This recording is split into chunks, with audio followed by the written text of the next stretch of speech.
चलिए अब एक क्वेश्चन हम लोग देख लेते हैं। इस क्वेश्चन नंबर है 104, पेज नंबर 26 में है। देखो क्या कहता है कि कोविड-19 विश्व महामारी को रोकने के लिए बनाई जा रही वैक्सीन के प्रसंग में निम्नलिखित कथन पर विचार करना है। यानी जो कोविड का समय हुआ था और कोविड के समय में जो वैक्सीन बना था, उस वैक्सीन के संदर्भ में हमसे यह पूछ रहा है कि इसमें कौन सा कथन सही हमारा हो सकता है। ठीक है, देखो पहला कथन जो कह रहा है कि भारतीय सीरम संस्थान ने mRNA प्लेटफॉर्म का प्रयोग कर कोविशील्ड नामक कोविड-19 वैक्सीन निर्मित किया है। ठीक है, आपने पढ़ा होगा और ये क्वेश्चन बीपीएससी पूछा भी था कि कोवैक्सीन ये कोविशील्ड नामक वैक्सीन जो है वो कौन संस्थान बनाया था। ठीक है, तो आप उसको देखे भी होंगे। अब यहाँ देखिए ध्यान से, एक बड़ा महत्वपूर्ण चीज है कि mRNA है ना, mRNA आखिर होता क्या है। देखिएगा कि RNA जो होता है उसका संबंध हमारे DNA से होता है। तो M का मतलब होता है मैसेंजर, RNA का मतलब है DNA का।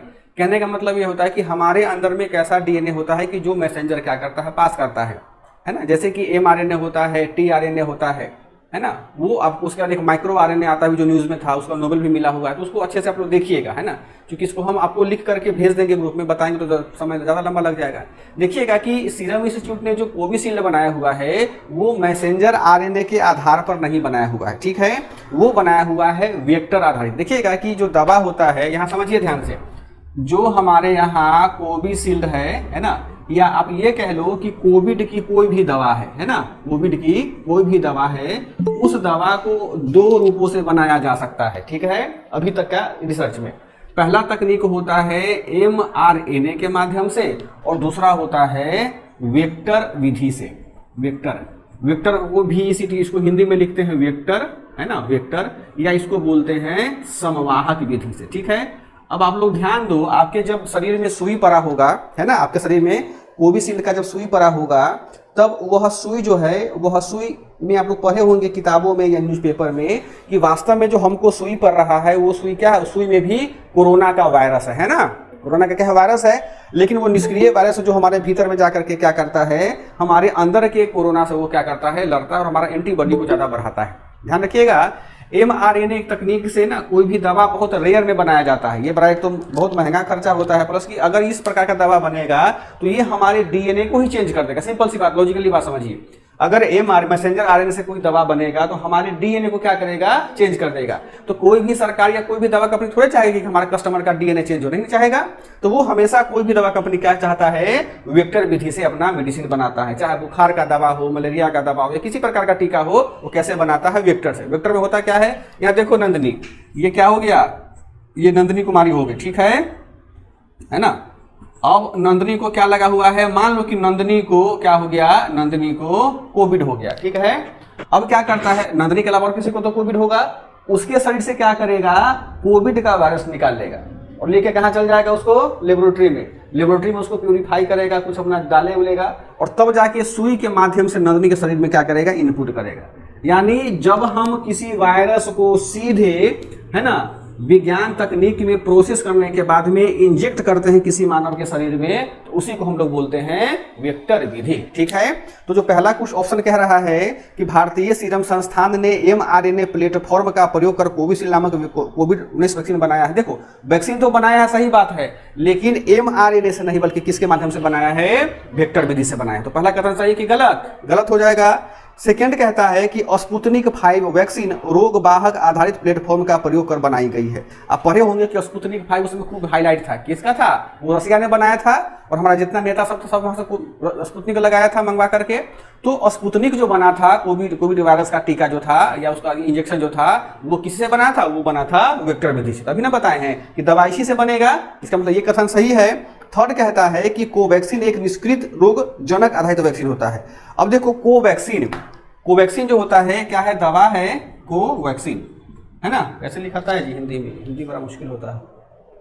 हाँ, कोवैक्सीन आधा को है ना, वह हाँ कोवैक्सीन। ठीक है, अब ये कहता है कि कोवैक्सीन हमारा क्या है, कोवैक्सीन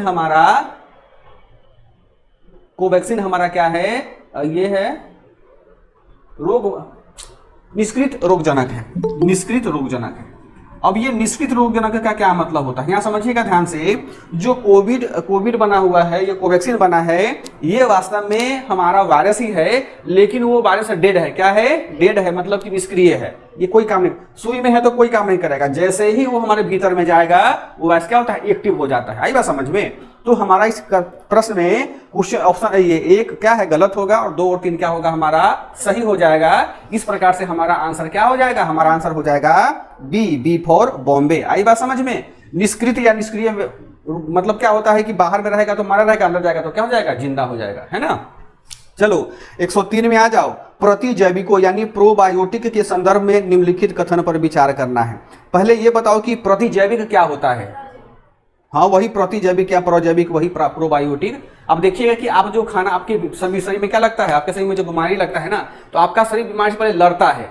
जब बीमारी से हारता है तब ना तबियत खराब होती है। तो प्रतिजैविक का मतलब होता है, या प्रोजैविक का मतलब होता है, या प्रोबायोटिक का मतलब होता है कि हमारे भीतर का इम्यून सिस्टम कितना मजबूत है, हमारा पाचन शक्ति कितना ज्यादा मजबूत है, हमें हमारे भीतर में रोग से लड़ने की कितना ज्यादा क्षमता है। इसी के पूरे संकुल को हम लोग क्या बोलते हैं? प्रोबायोटिक्स बोलते हैं। आई बात समझ में? चलिए, और दूसरी बात ये होता है कि अगर आपका इम्यून सिस्टम मजबूत होता है तो आपके अंदर का जो वायरस होगा वो बाहर के वायरस से क्या करेगा? लड़ेगा। जैसे देखिएगा कि कुत्ता का जो घर होता है, दूसरा कुत्ता तो भौं करता है ना कि तुम हमारे घर में नहीं आओ, उसी प्रकार से हमारे शरीर में जो जीवाणु वायरस होगा, क्या है? कुत्ता हो गया हमारे शरीर का, वो रक्षा करता है। जैसे ही कोई वायरस आता है तो क्या करता है? वो प्रतिक्रिया देना शुरू करता है। इसी को बोलते हैं क्या? प्रोबायोटिक। ठीक है, तो प्रोबायोटिक के विषय में हमको बात करना है। पहला कह रहा है कि प्रतिजैविक जीवाणु और इष्ट दोनों से बनते हैं। सही बात है ना। जो हमारे भीतर में जीवाणु भी है, विषाणु भी, सब कुछ है, तो यदि हम प्रतिजैविक बनाते हैं तो वो जीवाणु से भी बनता है और इष्ट से भी बनता है और प्रतिजैविक वायरस से भी बनता है। जितने भी हम लोग पढ़ते हैं ना सूक्ष्म जीव, सबसे वो क्या बनता है? प्रतिजैविक बनता है। तो पहला कथन जो कहा हुआ है, तो पहला कथन क्या है? वो हमारा सही हो जाएगा। सेकेंड कहता है कि प्रतिजैविकों में जीव खाए जाने वाले खाद्य में होते हैं, किंतु नैसर्गिक रूप में हमारी आहार नली में नहीं पाए जाते हैं। अब कहता है कि हम जो प्रतिजैविक होता है ना, हम जो खाना खाते हैं तो उसी से हमको कुछ मिलता है, पोषण वगैरह। हमारे शरीर में कीड़ा पहले से नहीं रहता है। सही कीड़ा तो सोच के बताओ, सही होगा ना। अरे हमारे लार में कीड़ा है, हमारे आंत में कीड़ा है, हमारे मुंह में कीड़ा है, हमारे थूक में कीड़ा है, हमारे पाचन तंत्र में कीड़ा है। हाँ, सभी जगह। अगर कभी लार को देखना माइक्रोस्कोप पे, समझ में आया? तो एकदम कीड़ा खड़ा खड़ा, कैसे दही का पिलुआ वैसे दिखाई तुमको देगा। तो ये सब जो कीड़ा है वास्तव में क्या है? ये सब प्रतिजैविक का ही रूप है। वो रक्षा करता है हमारी, किससे? बाहरी आवरण से। आई बात समझ में? चलो, तो ये सेकंड कथन क्या कहता है? ये गलत होगा। क्यों गलत होगा? क्योंकि ये क्या कहता है कि प्रतिजैविक खाली हम लोग खाना खाते हैं उसी से मिलता है, नहीं, बल्कि हमारे शरीर में भी पाया जाता है। आई बात समझ में? रणधीर कुमार, हाँ, एक कविता लिखी है कि जानवर भी घाव देखिएगा, अगर आपका नाखून कभी नोचा जाता है, उसको तुम पट्टी मत दो। एक समय के बाद खून बहते बहते क्या होगा? प्रतिजैविक बोलेगा देखो ना, ये शरीर आदमी थिएटर है, नहीं पट्टी करता, हम खुद ही इलाज करते हैं। देखोगे ना, खून रुकना बंद हो जाता है अपने आप। उसके बाद क्या होता है? घाव भरना शुरू हो जाता है। कभी सोची हो क्यों भरता है? वो कौन काम करता है तुम्हारे भीतर में? प्रतिजैविक काम करता है। समझ में आ गया? या प्रोजैविक? तो ये गलत हो जाएगा। थर्ड कहता है प्रतिजैविक दूध क्या लिखा है? दूध शर्कराओं के पाचन में सहायक होता है। सही बात है। जो प्रतिजैविक होता है ना, वो हम जो दूध खाते हैं या जो हमारे खाने में शर्करा की मात्रा होती है, उसको वो पचाने में क्या करता है? मदद करता है। तो हमारा क्या होगा? पहला और 3 सही होगा, और दूसरा हमारा क्या होगा? गलत हो जाएगा। इसलिए हमारा आंसर क्या हो जाएगा? रणधीर, आंसर हमारा हो जाएगा सी फॉर कैलकाता। ठीक है, 102 में आ जाओ। जैव परत मानव ऊतकों के भीतर चिकित्सीय अंतर रोपों पर बन सकती। देखिए, इसका क्वेश्चन तो समझना ध्यान से। क्वेश्चन है आसान, केवल भाषा पर टफ कर दिया हुआ है ना, तो हम कोशिश करेंगे कि भाषा आपको अच्छे से समझा दे। ठीक है अनुज, चलो आगे बढ़ते हैं। कहता है कि जैव परत यानी बायोफिल्म मानव ऊतकों के भीतर चिकित्सीय अंतर रोपों पर बन सकती है। ठीक है। सेकंड कहता है जैव परत खाद्य पदार्थों और खाद्य प्रसंस्करण सतहों पर बन सकती है। जैव परत प्रतिजैविक प्रतिरोध दर्शा सकती है। पहले ये समझो कि जैव परत यानी बायोफिल्म आखिर होता क्या है। जब तक हम इस बायोफिल्म को नहीं जानेंगे तब तक हम क्या करेंगे, इस क्वेश्चन को सॉल्व नहीं कर सकते हैं। ठीक है, देखो बायोफिल्म है ना, बायोफिल्म, बायो का मतलब क्या होता है? जैव या जीवन। फिल्म का मतलब क्या होता है? चित्र, यानी जैव चित्र। अब देखो यूपीएससी क्या बोल दिया है, जैव चित्र लिखा, बल्कि क्या लिख दिया हुआ है? बायोफिल्म लिख दिया। बच्चा पगला गया हुआ है। अब होता है जैव चित्र। अब जैव चित्र होता है कि आप देखोगे जैसे कहीं अनाज रखा हुआ है किसी बर्तन में, है ना, मान लो कि इसमें गेहूं रखा हुआ है, तो गेहूं का पहले अंदर का भाग सड़ता है कि पहले ऊपर का भाग सड़ता है? या किसी अनाज का पहले कहाँ का भाग सड़ता है? अंदर का सड़ता है। अंदर का क्यों सड़ता है? क्योंकि अंदर वाले भाग में ये बाकी पदार्थों का दबाव अधिक होता है। दबाव अधिक हुआ और प्लस यहाँ की क्या होती है, यहाँ की ऊष्मा अधिक होती है, जिस कारण से क्या सड़ना शुरू करता है। ठीक है, तो देखिएगा कि ऊपर वाला परत उसको क्या रक्षा करता है ना हवा से, लेकिन प्रेशर तो बनेगा ही बनेगा। सेम फंक्शन हमारे शरीर के मेटाबॉलिज्म के साथ में होता है। क्या होता है कि हमारे यहाँ जब भी देखिएगा कि बैक्टीरिया होता है या हमारे अंदर में कवक हो गया है या प्रोटोजोआ होता है ना, वो वास्तव में क्या करते हैं, सारा बैक्टीरिया आपस में क्या करते हैं, मिल जाते हैं। समझो ध्यान से, हमारे शरीर में जो भी बैक्टीरिया फैक्टीरिया है वो सारे बैक्टीरिया क्या होते हैं, हमारे आपस में मिल जाते हैं और सारे बैक्टीरिया मिल करके किसी बाहरी बहुत खतरनाक बैक्टीरिया से हमारी क्या करते हैं, रक्षा करते हैं। जैसे मान लो कि हमारा शरीर है, अगर कमजोर बैक्टीरिया आएगा तो हमारा एक दो बैक्टीरिया लड़ लेगा, लेकिन अगर बैक्टीरिया का समूह हम पर हमला कर दिया तो क्या एक बैक्टीरिया लड़ पाएगा? नहीं लड़ पाएगा। तो सारे बैक्टीरिया हमारे शरीर का क्या होते हैं, एक साथ में कंजुगेट होकर के लड़ता है, प्रतिरोध करता है। तो बायोलॉजी में इसी को बोलते हैं बायोफिल्म, यानी जैव चित्र। आई बात समझ में? तो अब जो सारा बैक्टीरिया हो गया या सारा कवक हो गया, जो हमारे भीतर का सारा एंटीबॉडी का जो फंक्शन होता है एक साथ में काम करता है, तो उसका क्या क्या फल होता है, यही पूछ रहा है। पहला कहता है कि जैव परत मानव ऊतकों के भीतर चिकित्सीय अंतरोपों पर बन सकती है। सही बात है। मानव चिकित्सा का मतलब यहाँ पर ये भीतर चिकित्सीय अंतरोप, इसका मतलब ये होता है कि अगर कहीं पर हमको तलवार से हाथ कट गया, नाखून से कोई हमारा बुआ भतीजा छील छाल दिया, अगर हम उसका इलाज नहीं करते तो अपने आप क्या हो जाएगा, ठीक हो जाता है। ये सही कथन है। सेकेंड कहता है कि जैव परत खाद्य पदार्थ और खाद्य प्रसंस्करण सतहों पर बन सकती है। अभी बताए है ना कि अगर कोई खाद्य पदार्थ है या खाद्य कोई वस्तु है, अगर उसको हम खुला छोड़ देते हैं तो क्या होगा, वो इस पर लेयर बनना शुरू हो जाता है। जैव परत का मतलब क्या, देखिएगा अगर आलू यहाँ पर है, ठीक है, आलू में सबसे सड़ना शुरू होता है, क्या होगा, देखिएगा आलू उजला कलर का होना शुरू, एक ऊपर में ना उजला का फफूंद टाइप का दिखाई देना शुरू होगा। ठीक है, इसी को बोला जाता है जैव परत। ठीक है, आगे बढ़ते हैं कि जैव परत प्रतिजैविक प्रतिरोध दर्शा सकती है। अब जैव परत क्या होता है, यदि हमारे भीतर में आ गया तो वो क्या होता है, हमारी एंटीबॉडी को उद्दीप्त करता है। सिंपल सी बात है, ये तीनों हमारा क्या हो जाएगा, सही हो जाएगा। इसका आंसर क्या हो जाएगा, 102 का हो जाएगा हमारा डी 1 2 3।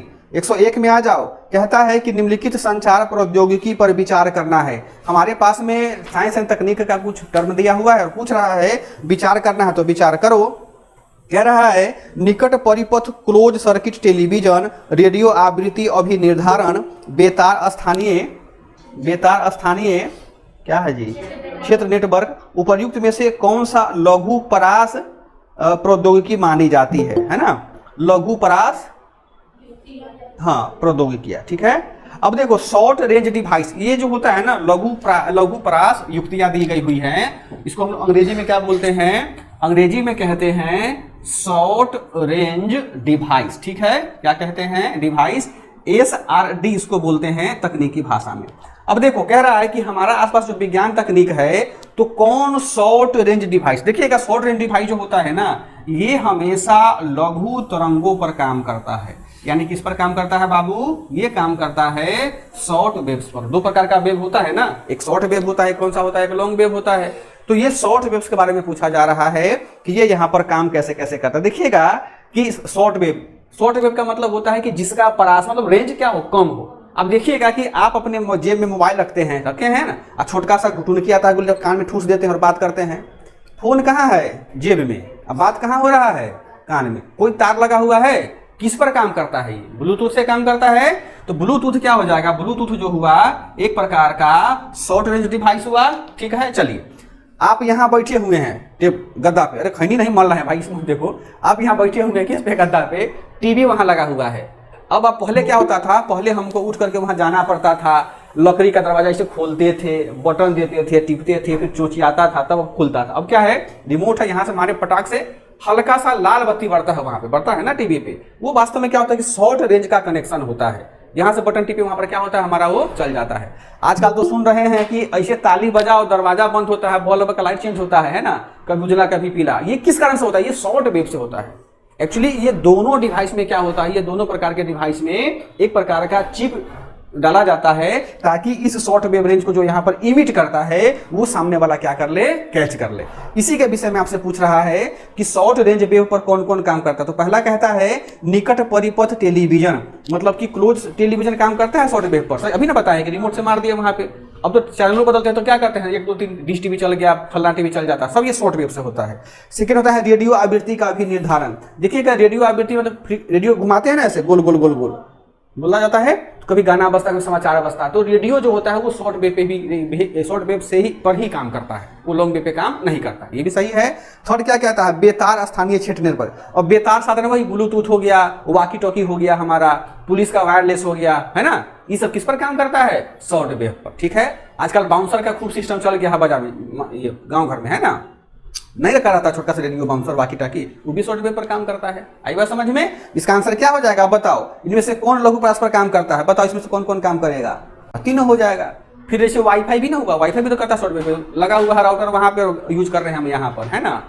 ठीक है, और क्वेश्चन कहता है कि क्यूबिट शब्द का उल्लेख कभी कभी समाचार ये निम्नलिखित प्रसंग में कहाँ होता है। ठीक है, ये क्या है, क्यूबिट शब्द का उल्लेख हम लोग कहाँ करते हैं। क्यूबिट क्या होता है, आप सोच पा रहे होंगे कि वो एक काउंटिंग करने का क्या होता है, मेथड होता है ना। इसका यूज हम लोग करते हैं कंप्यूटर वगैरह सब में, कंप्यूटर में, कैलकुलेटर में। तो देखिएगा क्यूबिट जो होता है वो अभी जो क्वांटम कंप्यूटर बना है ना, तो ये क्वांटम कंप्यूटर में कैलकुलेशन करने का सबसे उन्नत मेथड है, दैट इज क्यूबिट, है ना। संगणक का मतलब होता है काउंटिंग करना, है ना। इसका आंसर क्या हो जाएगा, 100 का हो जाएगा बी फॉर बॉम्बे। ठीक है, एक और क्वेश्चन आइए, माइक्रो सैटेलाइट डीएनए निम्नलिखित में से किस एक मामले में प्रयोग किया जाता है, बताइए। माइक्रो सैटेलाइट डीएनए का क्या मतलब होता है। देखो यहाँ माइक्रो सैटेलाइट का मतलब यहाँ पे उपग्रह नहीं समझना, माइक्रो का मतलब क्या होता है, छोटा। उपग्रह का मतलब यहाँ समझा देते हैं आप लोगों को, न तो फिर घूमते फिरते रहिएगा। देखो एक वर्ड लिखा गया हुआ है माइक्रो सैटेलाइट, क्या उसका क्या लिखल है, डीएनए, है ना। देखो डीएनए, माइक्रो का मतलब क्या होता है, सूक्ष्म। सैटेलाइट का मतलब क्या होता है, उपग्रह। और डीएनए का मतलब तो वही डीएनए। अब देखो, अब समझो यहाँ पर ध्यान से कि जब यहाँ पर डीएनए आ गया, मतलब क्या होता है कि इसका कर्ता कौन होगा, डीएनए होगा, इसी के बारे में बात कर रहा है। तो अब बताओ कि क्या किसी उपग्रह से हम डीएनए का काम कर सकते हैं, संभव नहीं होगा। उपग्रह का मतलब क्या होता है, जैसे उपग्रह मतलब होता है कि वस्तु के समान, है ना, वस्तु के समान या वस्तु के आगे पीछे घूमने वाला, वस्तु के आगे पीछे घूमने वाला। बात समझ में आ गया। यानी अगर कोई मेन वस्तु है तो उसका यह क्या होगा, कोई ना कोई उपयोग इसका होगा। जैसे कि चंद्रमा हमारा उपग्रह है ना, सेम जैसा है। तो कहता है कि माइक्रो सैटेलाइट डीएनए यानी डीएनए जांच करने का एक ऐसा पद्धति होता है जिसमें हम किसी जीव के जीन का पता लगाते हैं कि भूतकाल में यह जीन जो है किस डीएनए का रहा होगा। समझो ध्यान से सारे बच्चों ऑनलाइन। माइक्रो सैटेलाइट डीएनए एक प्रकार का पद्धति होता है जिस पद्धति में हम वर्तमान में आदमी का, कुत्ता का, हाथी का, सांप का, जोंक का, मच्छर का, बिलाई का, मधुमक्खी के डीएनए का क्या करते हैं, पता लगाते हैं। और पता लगाते हैं कि भूतकाल में ये किसका वंशज था। जैसे हम लोग बोलते हैं ना, हम लोग किसका वंशज है, बानर का बोलते हैं, तो हमारा डीएनए बानर का डीएनए क्या लगभग मैच करता है। बात समझ में आ गया। तो वैज्ञानिक का रिसर्च है, उसी के बारे में पूछा जा रहा है। समझ में आ गया। तो यहाँ उपग्रह का मतलब आसमान वाला, उड़ने वाला नहीं समझिएगा। बात समझ में आ गया कि आदमी जैसा पता लगाने वाला। ठीक है, चलो आगे बढ़ते हैं। यही पूछता है कि माइक्रो डीएनए निम्नलिखित में से किस एक मामले में प्रयोग किया जाता है। तो पहला ऑप्शन पढ़ो तो प्राणी जात की विभिन्न जातियों के बीच विकास परक संबंधों का अध्ययन करना। सेकेंड पर हो स्टेम कोशिकाओं को विविध प्रकार्यात्मक ऊतकों में रूपांतरित होने के लिए उद्दीप्त करना। उद्यान कृषि के पादपों के कॉलोनी प्रसार को संवर्धित करना। किसी समष्टि में श्रृंखलाबद्ध औषध परीक्षण कर औषधों को प्रभावकारिता बढ़ाना। जरा बताओ, अभी जो हम समझाए हैं इसके आधार पर चारों में सबसे बढ़िया आंसर क्या हो सकता है, उद्यान कृषि के पादपों के कॉलोनी प्रसार को संवर्धित का मतलब होता है मॉडिफाई करना। तो क्या हम अभी ये बताए हैं किसके माध्यम से मॉडिफिकेशन करते हैं, हम क्या बताए हैं, पता लगाते हैं। इसका ऑप्शन ए पर हो, ए में क्या लिखा है, प्राणी जात की विभिन्न जातियों के बीच विकास परक संबंधों का अध्ययन करना। यानी उसका जो डीएनए बंदर का था, बंदर से पहले क्या आया था, मछली आया था, मछली के बाद बंदर आया, आदमी सब आया है ना। तो डीएनए कैसे चेंज होता है उसके बारे में पता करते हैं हम लोग। आई बात समझ में। इसका एक और एग्जाम्पल समझ लो कि अगर मान लो कि हम जल गए, अभी देखिए हो ना, कुछ पहले हम डाले थे टेलीग्राम पे कि बच्चा था नेहरू बिहार का, जला करके उसको खत्म करके चला, है ना, बड़ा दर्दनाक मृत्यु दिया उसको, वो जल गया। अब वो किसका बेटा होगा या किसका वो घर का खून होगा, किसका घर का चिराग होगा, कौन पता करेगा उसको, डीएनए से पता होता है ना। जो लावारिस लाश होता है बताता है ना, डीएनए जांच करता है, वही चीज एक संबंध बताता है। जैसे मान लो कि अगर कोई व्यक्ति आ जाता है, बोला कि हम अंबानी के बेटा है, बोलता है ना सरकार, अब तो नेताजी टेंशन में आ जाएंगे, बताइए कि क्या क्या मामला करते हैं सर आप। तो उनको पता है कि जो बड़े लोग होते हैं उनको तो बहुत आक्षेप लगता है। तो अंबानी बोलेंगे ठीक है, हम तो गलत करवे नहीं कि इसका तुम डीएनए टेस्ट करवाओ। इसे राखी दीदी बोली थी ना कि हम किसकी बेटी है, राखी सावंत जो है वो नाचने में ये एक्ट्रेस है वो बेचारी। तो डीएनए से क्या होता है, पहचान निश्चित होता है, चाहे वो प्राणी जात का हो, मानव जात का हो, या किसी प्रकार का पशु पक्षी का ही क्यों ना। आई बात समझ में। लार से, बाल से, है ना, आपके थूक से, आपके किसी रोमा से, आपके चमड़ा के किसी हल्का सा भाग से आपका डीएनए क्या कर सकता है, बचाया जा सकता है। पता कर ले कि हाँ कहाँ का आदमी है। बात समझ में आ गया। इसका आंसर क्या हो जाएगा, आंसर हो जाएगा हमारा 119 का ए। ठीक है, देखिएगा, हाँ 115 का है। अब देखिएगा कि जब आप अधिकारी बनिएगा और यदि आपका डीएसपी में सिलेक्शन होता है ना, तो डीएसपी में क्राइम ब्रांच का अलग डीएसपी होता है और विजिलेंस का अलग डीएसपी होता है। तो जब क्राइम ब्रांच में आप डीएसपी बनिएगा ना, तो उसमें आपके पास ऐसा केस आएगा कि आपका मतलब ना खाना खा पाओगे, देख करके उल्टी खत्म हो जाएगा। मतलब मर्डर होता है तो पैर कहीं और फेंका हुआ है, गर्दन कहीं और है, हाथ कहीं और है, तो उसको कलेक्ट करना पड़ेगा, तुमको चेक करना पड़ता है। तो जब भी हमारे लड़की आंखें से कर रही है देखिएगा कि जब भी कोई जघन्य अपराध होता है, जघन्य हत्या होता है, खास करके लड़कियों के साथ जघन्य अपराध किया जाता है, तो अपराधी को इसी माइक्रो सैटेलाइट डीएनए के माध्यम से पहचान किया जाता है। अभी कलकत्ता में एक डॉक्टर को मार दिया गया, एक संजय राय साहब है बेचारे, नाम गिना दिए बेचारे, पकड़ाए हैं ना, वो भी पकड़ाए हैं, प्रिंसिपल भी पकड़ाए हैं, उनका स्टाफ भी पकड़ाया है। कैसे पकड़ा गया, कैमरा वहां काम कर नहीं रहा है, सबका क्या टेस्ट हुआ है, सबका डीएनए टेस्ट हुआ है। वो जो लड़की मरी है, लड़की के पसीना में इन सारे लोगों का पसीना क्या था, मैच किया हुआ था। रेप हुआ तो अलग बात है, वो ना सबका वो क्या किया पता कर ले कि कौन कौन, डीएनए से सब कुछ पता कर सकते हैं। इसका आंसर क्या हो जाएगा, माइक्रोसैटेलाइट का ए। ठीक है, चलो आगे बढ़ते हैं 114 को। हाँ, एरियल क्या लिखा है, मेटाजीनोमिक्स निम्नलिखित में से किस एक स्थिति को सबसे सही निर्दिष्ट करता है।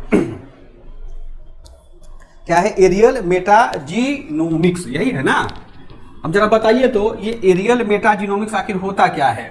एरियल मेटाजीनोमिक्स जो होता है एक प्रकार का क्या है, एक प्रकार का विधि होता है। विधि क्या होता है कि हमारे पर्यावरण में जो सूक्ष्म जीव होते हैं, समझिए ध्यान से, हमारे पर्यावरण में जो सूक्ष्म जीव होता है या सूक्ष्म जीवों का क्या होता है, जो समूह होता है, उन समूहों में पाए जाने वाले बैक्टीरिया, पाए जाने वाले फफूंद, पाए जाने वाले प्रोटोजोआ, पाए जाने वाले वायरस या अन्य प्रकार के सूक्ष्म जीवों का हम लोग क्या करते हैं, हम लोग आनुवांशिक अध्ययन करते हैं। इसी को बोला जाता है विज्ञान में क्या, एरियल मेटाजीनोमिक्स। समझिए ध्यान से, पूजा क्या बताया हमने कि एरियल मेटाजीनोमिक्स एक ऐसा मेथड होता है कि जो हमारे पर्यावरण में, अभी ऐसे हम लोग खड़े हैं ना, आप बैठे हैं तो ऐसे थोड़े कि खाली आपके आसपास वायरस घूम रहा है, लेकिन आपके अंदर नहीं प्रवेश कर रहा है। जानती है क्यों, क्योंकि आपके अंदर जो एंटीबॉडी है वो खड़ा है कि आओ हम तुमको खत्म कर देंगे। यानी अभी जो वायरस घूम रहा है वो कमजोर वायरस है या कमजोर जीवाणु है, और आपके अंदर का जीवाणु क्या है, मजबूत है, वो लड़ लेगा उससे। बात समझ में आ गया। तो एरियल मेटाजीनोमिक्स होता क्या है कि हमारे वायुमंडल में जो सूक्ष्म जीव होते हैं, उन सूक्ष्म जीवों के आनुवांशिक अध्ययन के मेथड को कहते हैं कि भाई अगर ये जीवाणु है तो इसका ओरिजिन कैसे हुआ, क्या क्या होता है। बात समझ में आ गया। इसी को बोला जाता है एरियल मेटाजीनोमिक्स। इसका आंसर क्या हो जाएगा, देखिएगा, इसका आंसर हो जाएगा ए, किसी पर्यावरण में वायु से डीएनए प्रतिदर्शों को एक बार में एकत्र करना, है ना। यानी जो हमारे वायुमंडल में घूम रहा है सूक्ष्म जीवो, उसका हम लोग क्या इकट्ठा करते हैं, डीएनए इकट्ठा करते हैं और पता करते हैं कि वो आखिर है क्या। आई बात समझ में, कोई दिक्कत, आगे बढ़े। क्यों तुम लोग यहाँ हो तो स्वस्थ हो, जहाँ 500-600 बच्चों का भीड़ होता है, देखिएगा उस लड़का लड़की कहीं से बहुत वीक हो जाता है। कारण क्या होता है कि एक तो बंद क्लास होता है या बंद कहीं हॉल होता है, आपको शुद्ध हवा नहीं मिल पाता है। नतीजा क्या होता है कि अगला आदमी CO2 छोड़ेगा, आप उसको क्या कीजिएगा, लीजिएगा, आप छोड़िएगा CO2 वो लेगा, तो इससे आपका इम्यूनिटी क्या होता है, वीक हो जाता है। आई बात समझ में। अस्पताल के आसपास जाने के बाद में क्यों हम तबीयत खराब हो जाती है किसी का, क्योंकि वहां जो वायरस घूम रहा है, जीवाणु घूम रहा है, वो आपके अंदर के जीवाणु वायरस क्या है, मजबूत है, आपके हरा देता है, फिर अंदर में प्रवेश कर जाता है। आई बस, इसीलिए हम लोग मास्क लगाते हैं। ठीक है, चलो आगे बढ़े, 113 में आ जाओ। पृथ्वी के वायुमंडल के संदर्भ में निम्नलिखित कथन पर विचार करना है, तो करो विचार। पहला कह रहा है कि भूमध्य रेखा पर प्राप्त होने वाला सूर्यातप की कुल मात्रा ध्रुवों पर प्राप्त होने वाला सूर्यातप की कुल मात्रा का 10 गुना होता है। देखो ये क्वेश्चन जो है भूगोल का है, यूपीएससी की यही खूबसूरती होती है कि वह एक प्रश्न अगर विज्ञान का पूछता है तो उसमें इतिहास भी डाल देगा, उसमें भूगोल भी डाल देगा, उसमें विज्ञान भी डाल देगा। देखो प्रश्न ये कहता है कि हमारे यहाँ यह क्या हो गई बाबू, ये हमारा पृथ्वी हो गया और ये हमारा क्या हो गया, ये हमारा विषुवत रेखा हो गया, ये हमारा कर्क रेखा हो गया, ये हमारा मकर रेखा हो गया, और ये हमारा क्या हो गया, उत्तरी ध्रुव महाराज हो गया, और यहाँ पर क्या हो गया, दक्षिणी ध्रुव महाराज हो गया। भूगोल के सर आप लोगों को पढ़ाए होंगे, ठीक है। अब देखो हमारा प्रश्न ये कहता है पहला कि भूमध्य रेखीय पर प्राप्त होने वाला सूर्याताप की कुल मात्रा ध्रुवों पर प्राप्त होने वाले सूर्याताप की कुल मात्रा का लगभग 10 गुना है। यानी जो सूर्य भगवान हमारा है, हम पर सूर्य भगवान का प्रकाश कहां से कहां तक चमकता है, इसी के बीच में रहता है, कर्क और मकर के बीच में रहता है ना जी। सूर्य तो कभी यहाँ जाता नहीं, कभी उधर जाता नहीं है।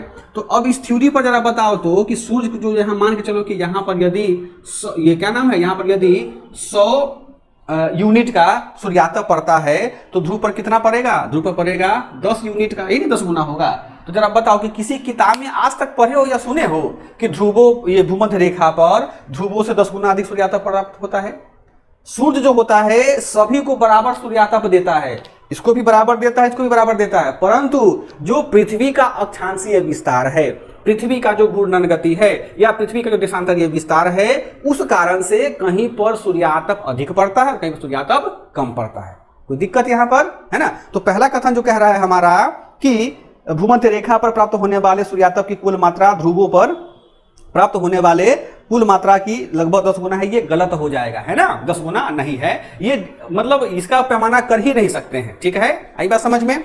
सेकेंड कहता है कि अवरक्त किरणें सूर्यातप के लगभग 2/3 भाग होती है। यानी जो इंफ्रारेड किरणें होती हैं सूर्य में होता है ना, सूर्य के पूरा किरण का क्या 2/3 होगा, 1/3 होता है। जहां 2 लिखा हुआ है घेर करके वहां पर क्या लिख दीजिए, 1 लिख दीजिए, ठीक है। ये भी गलत हो जाएगा। थर्ड कहता है अवरक्त तरंगे निचले वायुमंडल में संकेंद्रित जलवाष्प द्वारा बृहद रूप से अवशोषित किया जाता है। अब देखो कितना, अवरक्त किरणें निचले वायुमंडल में संकेंद्रित जलवाष्प द्वारा क्या बृहद रूप से अवशोषित कर लिया जाता है।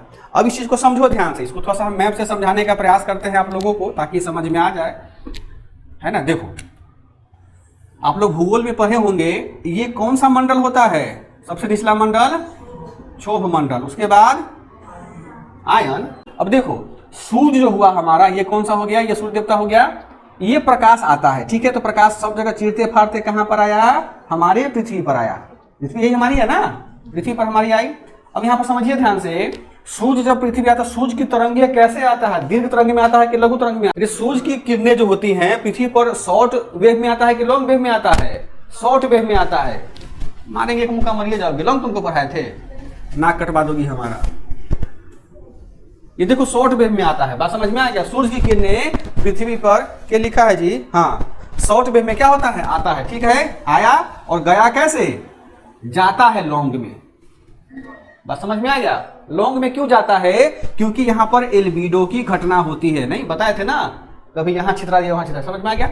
अब देखो जो किरणें यहाँ पर आई हमारे पास में, फिर परावर्तित होती हैं। तो परावर्तित होने के क्रम में देखोगे यहाँ क्षोभ मंडल में किसकी उपस्थिति होती है, धूलकण होता है, जलवाष्प होता है, अन्य प्रकार के गैसेस होती हैं। अब देखो तो बाबू, जब ये प्रकाश आया फिर वापस जब जाता है, तो जब जाएगा तो यहाँ पर क्या है, जलवाष्प है ना। तो जलवाष्प को सोखेगा कि नहीं सोखेगा, कैसे सोखेगा, अरे इसमें तो एनर्जी है ना।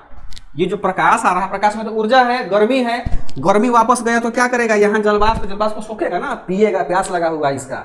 आई बात समझ में। कितना आसान सा प्रश्न है, वही ना पूछ रहा है, क्या पूछ रहा है कि अवरक्त किरणें तरंगे निचले वायुमंडल में संकेतित जलवाष्प द्वारा बृहद रूप से अवशोषित कर ली जाती है। सही बात है, जलवाष्प क्या करता है, उसको सोख लेता है।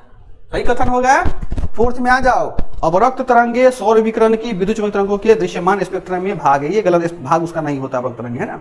अवरक्त तरंगों को स्पेक्ट्रम पे देखते हैं, यहाँ देखो लड़की, स्पेक्ट्रम जो होता है मतलब पर्दा हुआ, हम लोग क्या डालते हैं, व्हाइट वेव डाले, एक प्रिज्म से डालते हैं ना, क्या को भाग निकलता है, 7 कलर निकलता है ना विव जीओर। इसको हम कहाँ प्राप्त करते हैं, एक पर्दा पर प्राप्त करते हैं, इसी को स्पेक्ट्रम बोलते हैं। तो कभी किताब में पढ़ियो कि स्पेक्ट्रम पर हम अवरक्त किरणों को प्राप्त कर पाते नहीं ना, 7 कलर होता है। तो ये भी डी भी गलत हो जाएगा, है ना। आप लोग कोई भी टॉपिक पढ़ना बहुत अच्छे से पढ़ना, समझ में आया। आजकल यूट्यूब पर बड़ा हमको दुख होता है, कुछ लोगों से हमारा बहस भी हो गया था इस चीज को लेकर के। वो लोग भूगोल या कुछ भी पढ़ाते हैं, केवल क्वेश्चन यहाँ पर दे दिया, आंसर दे दिया, जो करना चाहिए उसी को पढ़ाता, डिस्कस करता है। उससे आपका माथा का विकास नहीं होगा। जब तक आप किसी भी, चाहे भूगोल पढ़ो, इतिहास पढ़ो, कोई भी विषय पढ़ोगे, जब तक आप उसका कोर विषय नहीं जानोगे, एक अच्छा जानकार आप नहीं हो पाइएगा। अरे अपने बच्चों के लिए पढ़ो ना। मान लो आने वाले समय में आपका बच्चा और ज्यादा आपसे एडवांस होगा, तकनीक आएगा, वो पूछ देगा कि पापा, पूछेगा कि शॉर्ट वेव की लॉन्ग वेव, कंफ्यूजन इसमें रहेगा। तो जब मैप रहेगा ना बना हुआ, तो माथा में डर लगा रहता है ना। इसलिए कोई भी पढ़ाई कीजिए, कॉन्क्रीट पढ़ाई कीजिए, ठीक है। चलो इसका आंसर क्या हो जाएगा, 113 का हो जाएगा हमारा सी। 112 में आओ, ये उल्टा चल रहा है, मतलब डिसेंबर में। पहला कहता है कि बैलिस्टिक मिसाइल अपनी पूरी उड़ान में अवध्वनिक चाल पर आधारित अवध्वनिक चाल पर प्रधानोदित होती है, जबकि क्रूज मिसाइल केवल उड़ान के आरंभिक चरण में रॉकेट संचालित होती है। अभी तो तुम बताओ, तुमको तो पढ़ाए थे बैलिस्टिक मिसाइल और ये वाला मिसाइल, है ना, याद है ना नंदनी तुमको, अंजलि? अच्छा ठीक है। सेकेंड कहता है अग्नि 5 मध्य दूरी की पराध्वनिक मिसाइल है, जबकि ब्रह्मोस ठोस ईंधन चालित अंतर महाद्वीपीय बैलिस्टिक मिसाइल है। अब बताओ इस दोनों में क्या सही है। बीपीएससी के मुख्य परीक्षा में विज्ञान प्रौद्योगिकी जीएस पेपर 2 के थर्ड सेक्शन में है ना, ये आपको पढ़ना पड़ता है, ठीक है। ये क्या होता है, पढ़ना पड़ता है ना, कि ये सबसोनिक, ये क्रूज मिसाइल और बैलिस्टिक मिसाइल में अंतर क्या होता है ना। देखो कोई बता सकता है, कोई आदमी, ऑनलाइन वाले बच्चे कोई बोल सकता है तो बोलो, हम तो इंजेक्शन कर लेते हैं तारका, ताकि आपकी बात हम सुन पाए। राजकुमार यादव, आपकी आवाज हम सुन पाएंगे, बताओ तो कोई आदमी। बड़ा अच्छा प्रश्न है ये।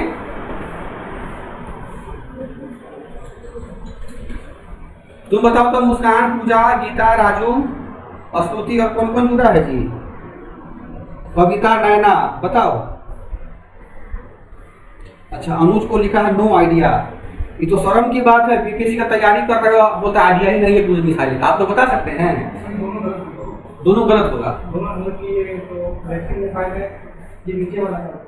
अच्छा, नीचे वाला का होगा। हाँ ठीक है, चलो मान लेते। तो होता क्या है बैलिस्टिक क्रूज मिसाइल? नहीं वो ठीक है, बैलिस्टिक मिसाइल कहते हैं किसको? शॉर्ट रेंज में सर वो फायर करता है। क्रूज मिसाइल आपको जैसे 90 डिग्री की रेंज में जाके फिर फायर करता है।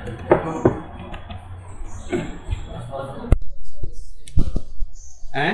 ज़्यादा सरफेस के ज़्यादा ऊपर नहीं जाते। क्रूज सर आपको इस डायरेक्शन में, डायरेक्शन आप उल्टा नहीं बोल रहे हैं। देखो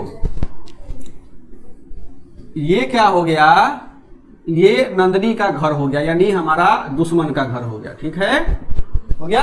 अच्छा, और ये हमारा क्या है, ये हमारा वारहेड है। इसमें हम क्या रखे हैं, इसमें हम रखे हुए हैं, इस वारहेड पर क्रूज मिसाइल रखे हो। पहले हम बात करते हैं क्रूज मिसाइल, ये हम बात करते हैं पहले क्रूज मिसाइल का, ठीक है। हमको इसके घर को उड़ाना है, ठीक है। तो ध्यान रखिएगा, क्रूज मिसाइल को हम क्या करते हैं, इसमें तो खाली बम है ना, ये तो जाएगा किसी न किसी से। तो हम क्या करेंगे, एक प्रकार का हम इंजन लेते हैं। क्या लेते हैं, एक प्रकार का इंजन लेते हैं। इंजन दो प्रकार का होता है, एक तो होगा रॉकेट होगा, और एक क्या होगा, एक हमारा जेट इंजन होगा, ठीक है। आई बात समझ में, ठीक है। अब देखो हमने क्या लिया, एक इंजन लिया यहाँ पर, ठीक है। तो ये इंजन क्या होगा, अभी बताए हैं कि किस प्रकार का होगा, या तो रॉकेट वाला होगा या जेट इंजन का होगा। तो ये वास्तव में क्या होता है, ये जेट इंजन होगा, ठीक है। और इस पर हम क्या किए, इस मिसाइल को सुता दिए, ठीक है। इसको हम क्या किए, इसमें सुता दिए और इसको हम फायर कर दिए। तो क्रूज मिसाइल जो होता है, ये सीधा जाएगा, इसको क्या करेगा, बराम से उड़ा देगा। क्रूज का मतलब होता है एकदम सीधा जाना, याद आया? अच्छा ठीक है। अब इसको मिटा, इसको क्या किया, बराम से खत्म कर दिया, मर गया बेचारा वो। अब एक हमारे पास में यही क्या होता है, यही कौन सा है, हाँ बैलिस्टिक मिसाइल है, बैलिस्टिक मिसाइल, ठीक है। अब क्या होता है, बैलिस्टिक मिसाइल जो होता है, इस बैलिस्टिक मिसाइल को हम लोग लंबी दूरी के दुश्मन के घर को मारने में करते हैं, और क्रूज वाले को कम में करते हैं, है ना। लेकिन क्रूज वाला बहुत तेज चलता है, साय से भागेगा धड़ाक से, बैलिस्टिक वाला थोड़ा सा स्लो चलता है। अब क्या किया, अब एक हम इंजन लेते हैं। ये इंजन जो होता है वास्तव में क्या होता है, रॉकेट इंजन होता है। अब क्या किया, रॉकेट पे इसको लाद दिए। अब हम किसको घर को उड़ाना है, तो पहले कहाँ जाएगा, पहले ये ऊपर की ओर जाएगा, और जब ये सेंटर पर जाएगा, तब इसका जो ए का मान यानी त्वरण का मान जो होता है वो बहुत ज्यादा हाई हो जाएगा। अब ऊपर चला गया, अब क्या किया, इसमें टारगेट फिक्स रहते हैं कैलकुलेटर से कि ढाई ढाई ढाई ढाई, ठीक है। अब देखिएगा कि ये सीधे क्या करेगा, ये ऊपरी से मारेगा, ब्राम से इसको पूरा भराम भराम खत्म कर देगा।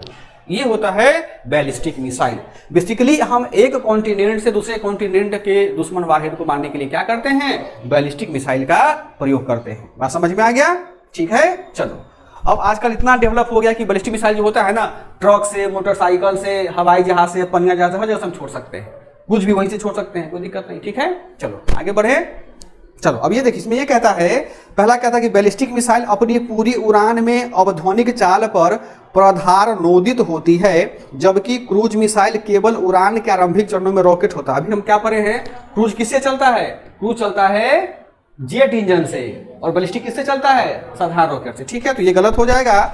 सेकेंड कहता है अग्नि 5 मध्यम दूरी की पराध्वनिक क्रूज मिसाइल है, जबकि ब्रह्मोस ठोस ईंधन चालित अंतर महाद्वीपीय मिसाइल। देखिएगा अग्नि 5 जो होता है ना, ये क्या है कि पराध्वनिक यानी सुपरसोनिक नहीं है, बल्कि ये क्या है, सबसोनिक है। ये क्या है, अंतर महाद्वीपीय बैलिस्टिक मिसाइल है। अग्नि 5 का हम लोग यूज कहाँ करते हैं, चाइना को मारने में, पाकिस्तान में, जो नजदीक है। इसका डिस्टेंस कितना होता है, 5000 किलोमीटर अग्नि 5 का है। तो 5000 किलोमीटर तक की दूरी को मारने के लिए हम लोग क्या करते हैं, बैलिस्टिक मिसाइल का यूज करते हैं। और बैलिस्टिक मिसाइल वास्तव में क्या होता है, अंतर महाद्वीपीय मिसाइल होता है, यानी एक महाद्वीप वाले देश से दूसरे महाद्वीप में क्या छोड़ सकते हैं। इसी में आगे ये कहता है कि जबकि ब्रह्मोस ठोस ईंधन चालित अंतर महाद्वीपीय बैलिस्टिक मिसाइल है। ब्रह्मोस जो होता है ना, वो सुपरसोनिक क्रूज मिसाइल है, वो सीधे मारता है धाए से। दोनों क्या हो जाएगा, हमारा गलत हो जाएगा। समझ में आ गया। ये क्रूज बैलिस्टिक ध्यान रखिएगा, बैलिस्टिक मतलब बहुत दूर, क्रूज मतलब थोड़ा सा नजदीक। बात समझ में आ। चलो 111 में आ जाओ। निम्नलिखित देशों में से किस एक के पास अपनी उपग्रह मार्ग निर्देशन प्रणाली है। इसका मतलब कि किसके पास अपना जीपीएस है, कौन देश के पास में। हम लोग नहीं आजकल डालते हैं फलाना घर जाए के बाद टाइप कर दिए कहाँ, मुजफ्फरपुर, इधर रास्ता बताते चला जाएगा, ठीक है। तो देखिएगा इसमें ऑस्ट्रेलिया, कनाडा, इजराइल और जापान, इन चारों देशों में ऑप्शन में जो जापान है, उस जापान के पास में ही क्या है, ये हमारे पास में नेविगेशन प्रणाली है, ठीक है। अब मुस्कान तो जवाब दे दी है, बताओ तो मुस्कान, जापान के पास में जो ये प्रणाली है जीपीएस का, उसका क्या नाम है। पहले ये बताओ, अभी 2024 तक में ना कितने देशों के पास में अपना खुद का नेविगेशन प्रणाली है। ये देखो, ये 3 सैटेलाइट हमारा हो गया है ना। यहाँ पर देखिए, ध्यान से समझा देते हैं। पूरे पृथ्वी का यदि हमको नक्शा लेना है, ठीक है, तो हमको क्या करना है, 36 इसका जो जियोसिंक्रोनस ऑर्बिट होता है, पढ़े होंगे, उसमें 3 ठो तुमको सैटेलाइट डाल दोगे ना, तो तुम पूरे पृथ्वी का हर एंगल से क्या ले सकते हो, नक्शा ले सकते हो, मैपिंग ले सकते हो। तो ये नेविगेशन सिस्टम जो होता है, ये अभी तक केवल इन्हीं 6 देशों के पास में है। ये गर्व की बात है कि हमारे इंडिया में भी है। लेकिन जो सबसे डेवलप है ना, वो सबसे डेवलप है हमारा जीपीएस का। और सेना के माध्यम में अगर देखें तो वो है ग्लोनास रसिया का।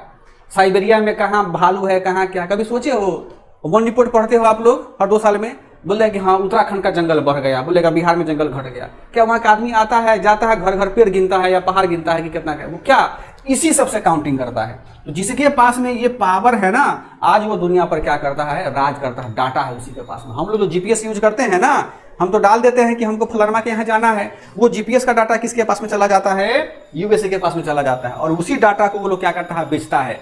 तब ना आपके पास फोन में मैसेज आता है किसका, ट्राई का, आपदा प्रबंधन विभाग का। आप नंबर तो नहीं लिखवाते हैं ना वहां पर, फ्लिपकार्ट का मैसेज आता है, बुक माइशो का, हर कंपनी का मैसेज आता है ना, डाटा खाता है वो कंपनी। बात समझ में आ गया।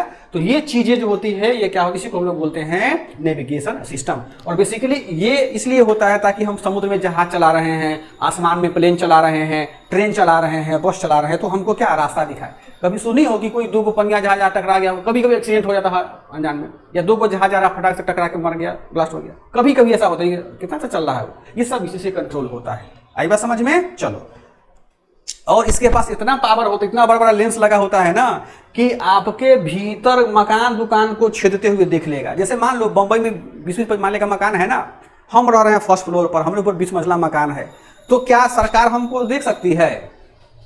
सरकार देख लेगी। सरकार इस कैमरा से पूरे जो अवरोध कितने पे काम करता है ना, पूरे मकान को छेदते फेदते जाएगा, हम किस अवस्था में हैं, कैसे हैं, सब हमको देख लेगा। और एकदम स्पष्ट फोटो दिखेगा, एकदम स्पष्ट, एकदम डिजिटल फोटो दिखाई देगा। सोचो कितना डेवलप कर गए हैं। इसलिए घर में आप लोग हैं तो मतलब हम सुरक्षित हैं, है ना। सब लोग तीसरी आंख देख रहा है आपको, बहुत खतरनाक होता है ये, ठीक है। बेसिकली इसका यूज हम लोग करते हैं नेविगेशन में, लेकिन इसका यूज जासूसी में भी किया जाता है। बात समझ में आ गई? समझ रही हो? हाँ, ऊपर वाला देख रहा है। ठीक है, आगे बढ़ते हैं। 100, इसका आंसर क्या हो जाएगा? इसका आंसर हो जाएगा डी। ये याद रखना है ना, ये बहुत इंपॉर्टेंट है, हो सकता है बीपीएससी आपसे दाग दे, ठीक है। यूएसए का जीपीएस, रसिया का ग्लोनास, यूरोपीय यूनियन का गैलीलियो। अच्छा, इसका मतलब क्या होता है? यूरोप के जो 22 देश है ना, उन सारे देश मिलकर के इसको भेजा हुआ, जैसे फ्रांस हो गया, जर्मनी हो गया, ब्रिटेन हो गया, सबका क्या है? गैलीलियो महाराज है, ठीक। हाँ, ब्रिटेन सॉरी इसमें अलग है वो, ठीक है। जापान का पूजेज हो गया, और चीन का क्या हो गया? बाइडुओ हो गया, और भारत का हमारा क्या हो गया? नाभिक हो गया, ठीक है। चलो एक और क्वेश्चन में देखिए, निम्नलिखित कथन पर विचार करना है, कौन सा सुमेलित है? देखो पहला कहता है सेफिड अंतरिक्ष में धूल और गैस के विशाल बादल होते हैं। निहारिकाएं तारे जो आवर्ती रूप से जलते बुझते हैं। पल्सर न्यूट्रॉन तारे तो तब बनते हैं जब विशाल तारों का ईंधन खत्म हो जाता है, उनका निपात हो जाता है। कहता है कि उपर्युक्त में से कितने सही सुमेलित है? इसमें से कोई एक सही होगा, या दो सही होगा, या तीनों सही हो सकता है। अब देखो, अब यही जो पल्सर था ना, बीपीएससी पूछा था ना 69वीं पीटी में, 69th पीटी में पूछ दिया हुआ था। एक साल पहले क्वेश्चन है, 23 में यह हुआ, बीपीएससी पूछ दिया आपसे, इसलिए बोला था बना के पढ़ो। देखो सेफिर जो होता है, सेफिर में क्या लिखा गया कि अंतरिक्ष में धूल और गैस के विशाल बादल होते हैं, है ना।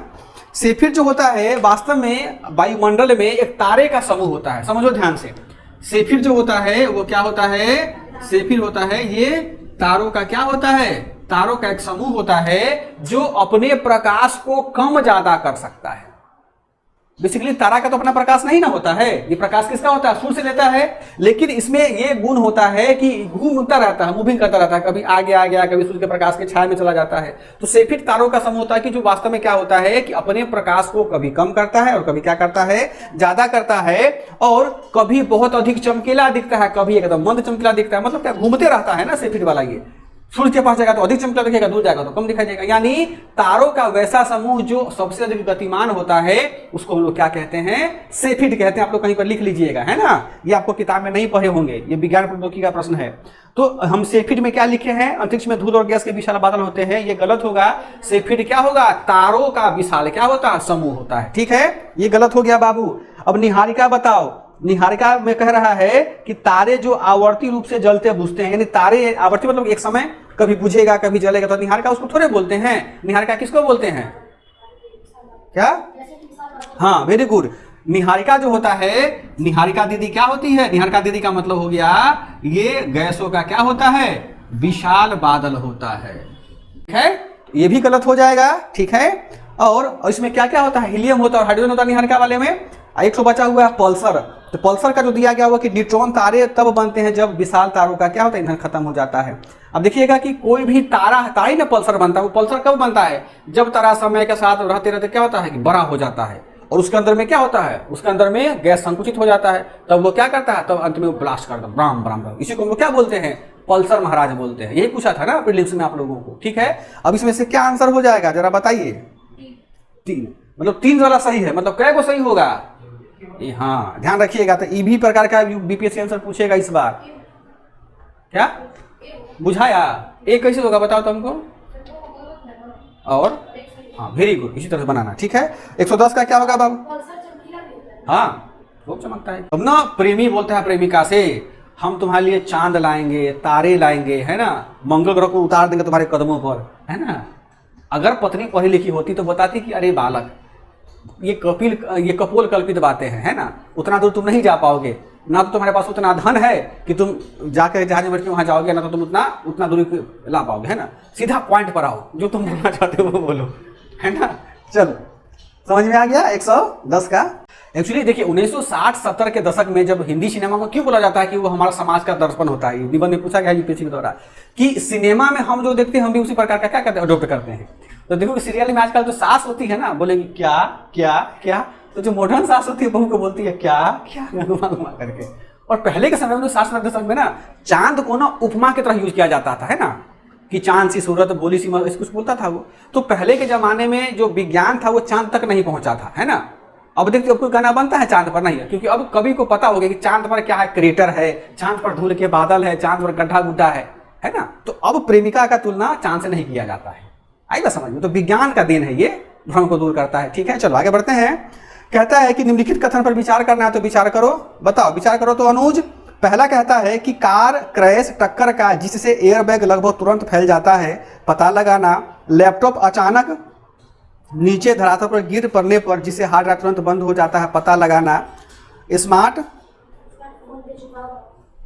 स्मार्टफोन के झुकाव का जिससे पोर्ट्रेट और लैंडस्केप मोड के बीच प्रदर्शन घूम जाता है पता लगाना। उपर्युक्त में से कितनी क्रियाओं में त्वरण मापी एक्सेलेरोमीटर का यूज किया जाता है? केवल 1, केवल 2, सभी 3 या किसी में से नहीं? ये बताओ। देखो पहले ये जानो कि एक्सेलेरोमीटर आखिर क्या होता है। देखो एक्सेलेरोमीटर आखिर एक प्रकार का मीटर होता है जो किसी भी वस्तु के विभिन्न प्रकार के त्वरण और कंपन को नापता है। एक्सेलेरोमीटर क्या होता है? एक प्रकार का उपकरण होता है, मशीन होता है जो वस्तु के कंपन और किसको नापता है? उसकी गति को नापता है या त्वरण को नापता है, कितना वो तेज चलता है। ठीक है। पहला कहता है कि लैपटॉप अचानक धरातल पर गिर पड़ने का जिससे हार्ड ड्राइव तुरंत बंद हो जाता है। मान लो दूसरा, लैपटॉप अगर गिरता है तो इसको हमको क्यों नाप करके हम क्या करेंगे? जैसे हम यहाँ टेबल रखे हुए, यहाँ लैपटॉप गिर गया, कोई आदमी हाथ में रखा है गिर गया, तो वो जांच करके उसका हम रिसर्च कैसे कर पाएंगे? कोई मतलब नहीं, तुक नहीं बनता है, ये भी नहीं होगा। फर्स्ट कहता है कि कार क्रैश टक्कर का जिससे एयरबैग तुरंत फैल जाते हैं। वास्तव में जो कार जो करता है टक्कर मारता है, एयरबैग खुलता है ना, वो 0.05 सेकंड में खुलता है, तो वो तो त्वरण के कल्पना से बहुत आगे की चीज हो गई, उससे भी हम लोग नहीं नाप सकते हैं उसको।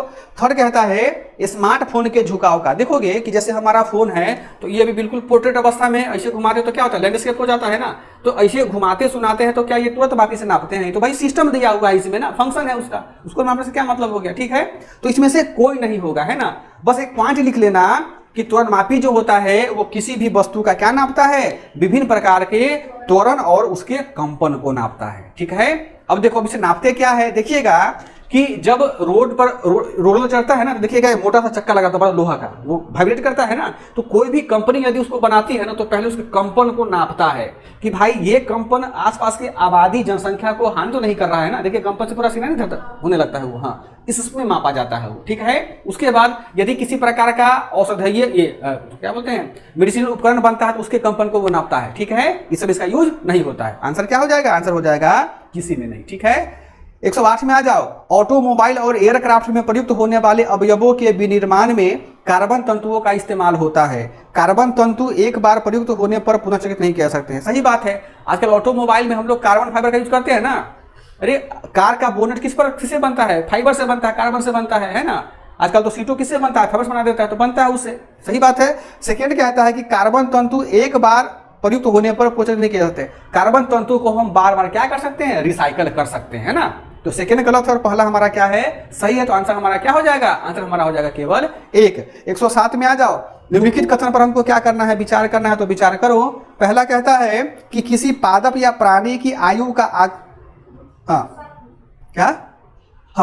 डीएनए बारकोडिंग किसका उपसाधन हो सकता है? डीएनए बारकोडिंग के बारे में पूछ रहा है। कहता है किसी पादप या प्राणी की आयु का आकलन करने में, समान दिखने वाली प्रजातियों के बीच भिन्नता जानने के लिए, प्रसंस्कृत खाद्य पदार्थों में अवांछनीय प्राणी या पादप सामग्री को पहचानने के लिए, इसमें से किसका यूज हम लोग डीएनए बारकोडिंग में करते हैं? जरा सोच के बताओ।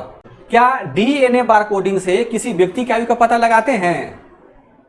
किसी पादप का लगाते हैं आयु का पता? सिंपल सा बात है। हम लोग डीएनए से, समझिएगा ध्यान से, डीएनए से हम लोग आयु का पता नहीं लगा सकते हैं। ठीक है। कुछ हद तक विज्ञान जो होता है, विज्ञान मानव की आयु का पता लगाने में सक्षम हो सकता है, लेकिन पादप का आयु नहीं लगाता है पता। पादप का आयु का पता कैसे लगता है? ये लगता है रिंग के आधार पर। रिंग होता क्या है? देखिएगा ये पैर हमारा हो गया है ना, ये क्या है? पैर हो गया। यही ना छल्ला होता है, इसको क्या किया? काट दिया है ना, काट दिया। देखिएगा काट करके आता है ना पैर का, देखिएगा यहाँ पर लाल लाल ऐसे गोल गोल दिखाई देता है ना, दिखाई देता है, इसी को बोलते हैं रिंग।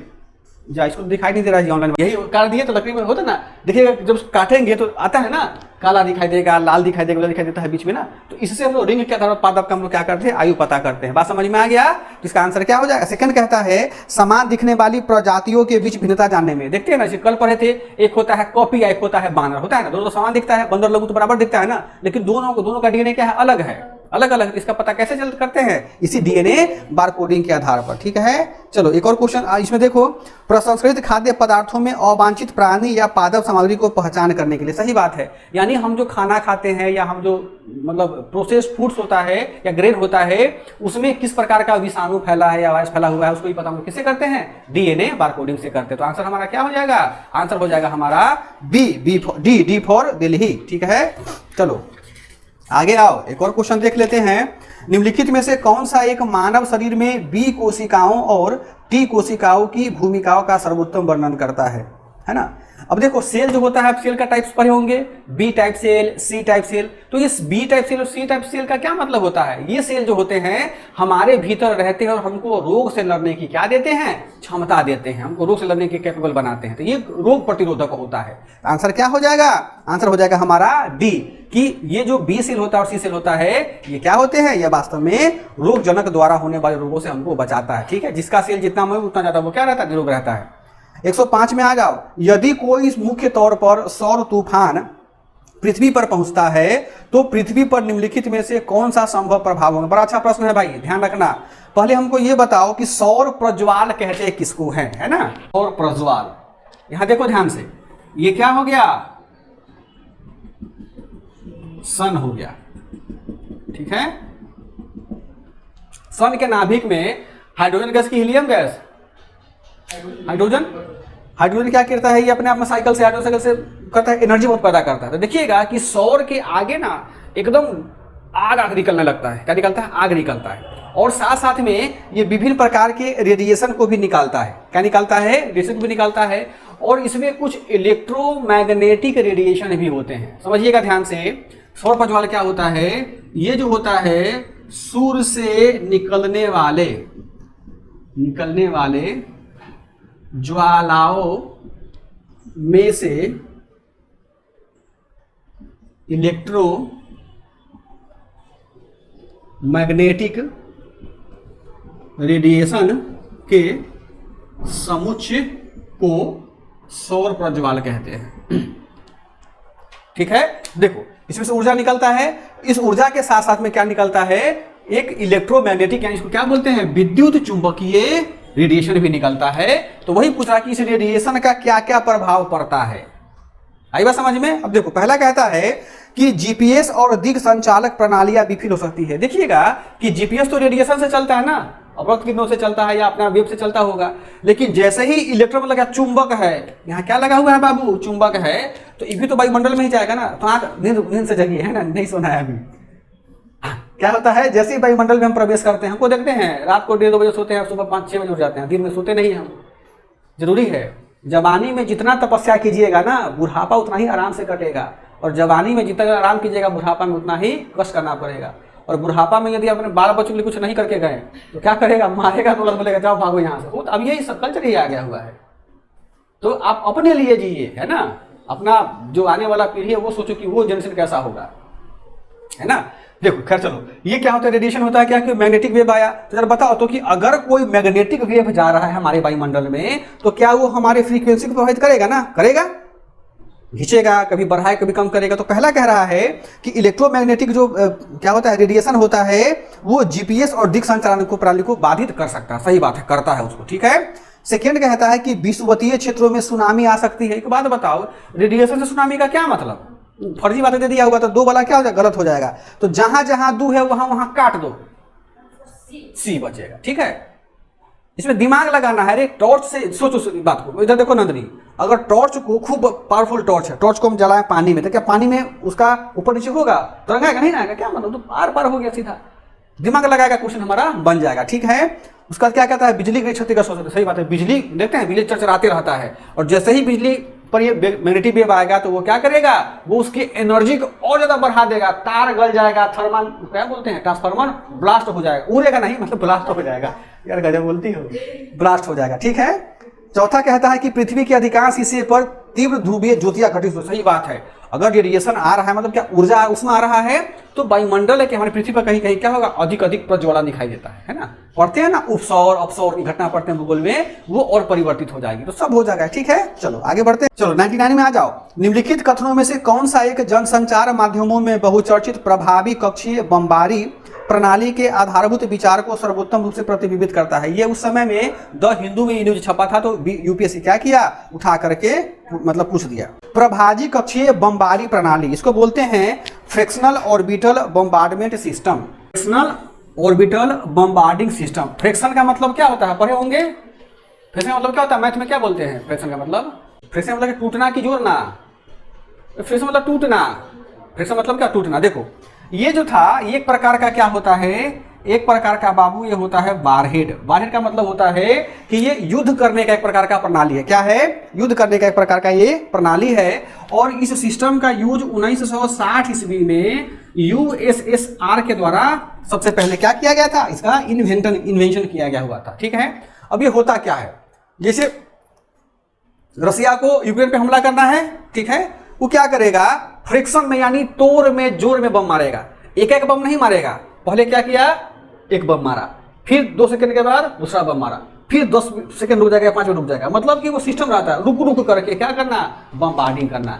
जबकि हमारे पास जो जितना भी मशीन पहले था, वो एक बार बटन टिपते तो पूरा बम एक ही बार में निकल जाता था। लेकिन अब भारत के पास, फ्रांस के पास, यूएस, हर देश के पास में ये फ्रैक्शनल सिस्टम है। यानी हम कंप्यूटर में फिट करेंगे कि तोप के मुंह से एक बार में 3 गोला निकलेगा और 5-5 सेकंड में निकलेगा, तो हम बस टाइप कर देंगे कंप्यूटर पर, सारा काम क्या करेगा, वो करेगा। और सबके पास में हो गया हुआ, सबसे पहले यही यूज किया गया हुआ था। तो ये न्यूज में था, ये कहता क्या है, देखिएगा कि प्रभाजी कक्षीय बमबारी प्रणाली, इसी को बोलते हैं प्रभाजी कक्षीय बमबारी प्रणाली। ये जो होता है, ये होता है, इसका ऑप्शन हो जाएगा सी, कि कोई मिसाइल पृथ्वी के परितः किसी स्थिर कक्षा में स्थापित किया जाता है और वह पृथ्वी पर किसी लक्ष्य के ऊपर कक्षा को त्यागता है। मतलब क्या, उसको समाप्त कर दिया जाता है। ये टारगेट होकर के ही खत्म करता है, कौन, फ्रैक्शनल ऑर्बिटल बम्बार्डिंग सिस्टम। ठीक है, इसका आंसर क्या हो जाएगा हमारा सी। ठीक है, 98 में आ जाओ। सॉफ्टवेयर सेवा के रूप में संदर्भ में विचार कीजिए कि आजकल जो हम सॉफ्टवेयर का यूज करते हैं, कहाँ कहाँ यूज करते हैं। देखो सॉफ्टवेयर को, यहाँ सॉफ्टवेयर सेवा, इसको लिखा है सास, SAAS है ना। तो सॉफ्टवेयर का क्रयकर्ता, प्रयोक्ता अंतराविष्ट को अपनी आवश्यकता से निर्धारित कर आंकड़ों के क्षेत्र में बदलाव कर सकते हैं। सास प्रयोक्ता अपनी चल युक्तियों के माध्यम से अपने आंकड़ों तक पहुंच बना सकते हैं। आउटलुक, हॉटमेल और याहू मेल सास के रूप है। सास मतलब क्या, कि हमारे यहाँ सॉफ्टवेयर, तो सॉफ्टवेयर से क्या, इसमें से कौन कौन यूज होता है। देखो सॉफ्टवेयर के माध्यम से हम लोग क्या करते हैं, आजकल जो हॉटमेल भेजते हैं, ईमेल भेजते हैं, सॉफ्टवेयर ही करता है ना जी, सही कथन है।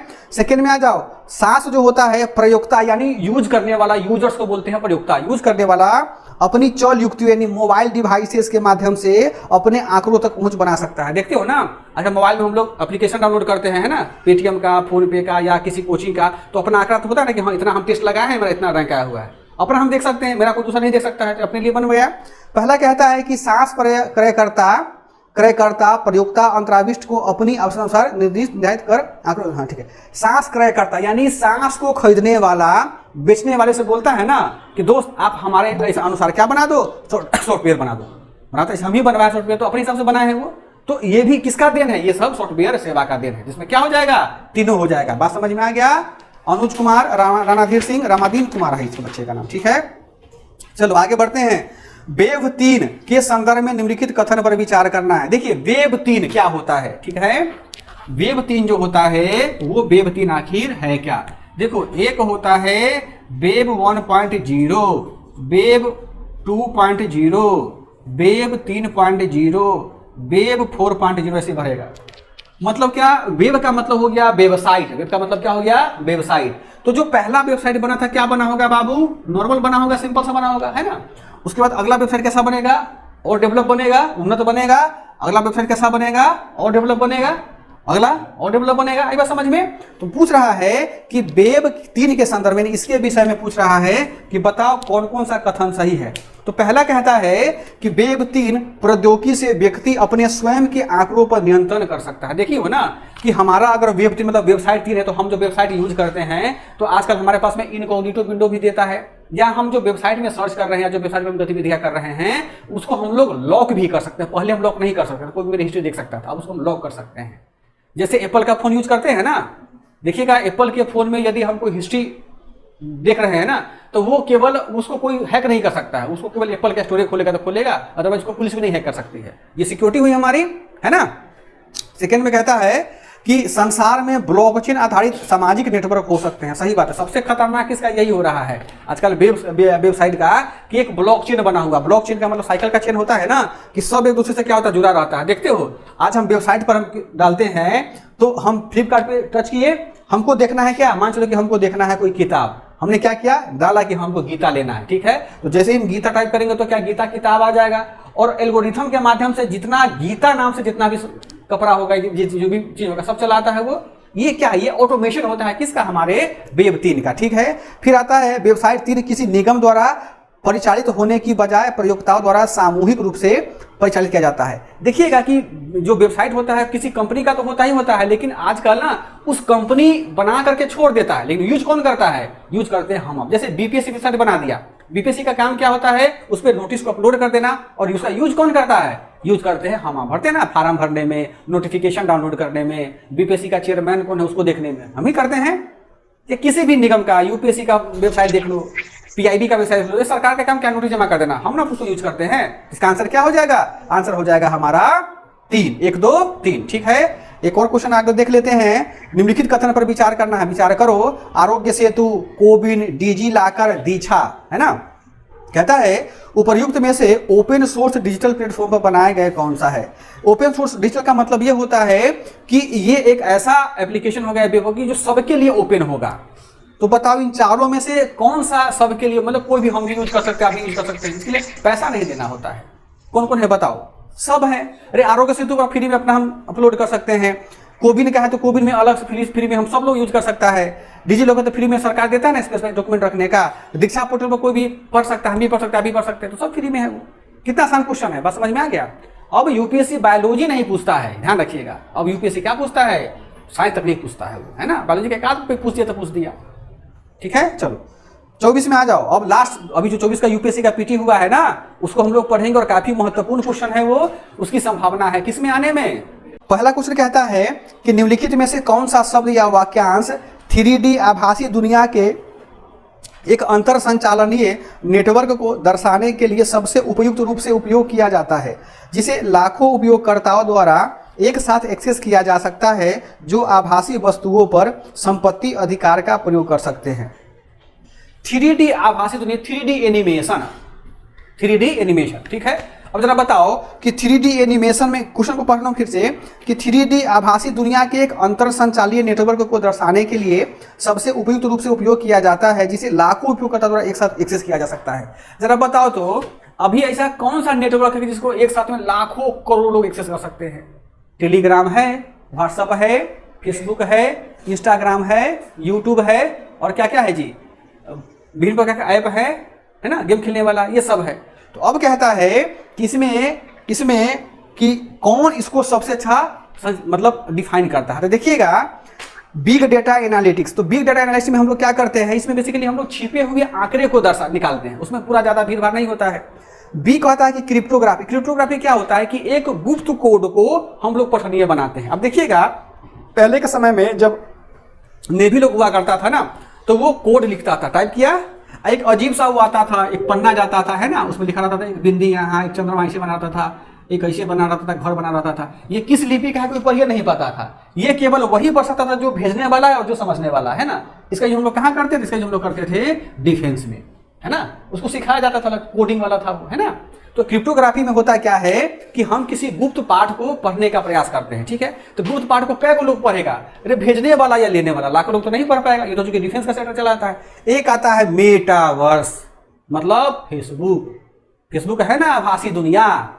देखो वर्ड कितना अच्छा लिखा हुआ है, 3D आभासी दुनिया। फेसबुक क्या आभासी दुनिया है, एक ऐसा दुनिया है कि जिसमें आप अनजान से दोस्ती कर सकते हो, एक ऐसा दुनिया है जिससे अनजान से आप बात कर सकते हो, एक ऐसा दुनिया है जिसमें आप अनजान वीडियो देख सकते हो, एक ऐसा दुनिया है कि आप उसमें दुनिया के अखंड प्रकार की वीडियो को देख सकते हो, है ना, मेटावर्स में, और एक साथ उसको लाखों लोग देख सकता है।